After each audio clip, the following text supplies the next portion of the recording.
Hello guys, আসসালামু আলাইকুম। তো ঈশান নামাজ পড়তে যাচ্ছিলাম। তো তখনই একটা কথা মনে পড়লো যে সবাই মিলে একটু মুড়ি মাখানোর আড্ডা দিই। তো তারপরে নামাজ শেষ করে আমি বাইরে চলে আসলাম এবং সবাইকে বলেছিলাম নামাজ পড়ে দেখা করবি।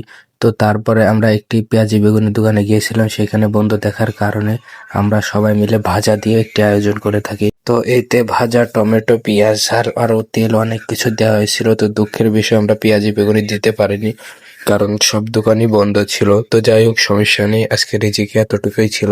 তো তারপরে আমরা সবাই মিলে মাখানো শুরু করলাম এবং বন্ধুদেরকে সকলকে ফোন করে ডেকে আনা শুরু করলাম। তো তারপরে সকলে এসেছিল এবং আমরা গোল হয়ে একত্রিত হয়ে বসেছিলাম, কিন্তু সবাই এতে ঝাল খায়, আমি একমাত্র ঝাল খাইতে পারি না। তো যাই হোক, খাওয়া হইলে হলো। তো তারপরে দেখতে দেখতে আমাদের খাওয়া শেষ হয়ে গেল। তো তারপরে বাইরে এসে এক দোকানে একজন ডাক দিয়েছিল, একটা হুজুর। তো তারপরে তার সাথে কিছুক্ষণ কথা হওয়ার পরে তারপরে আমি বাসার দিকে রওনা দিলাম। তো সকলেই ভালো থাকবেন আর সাবস্ক্রাইব করে দিবেন।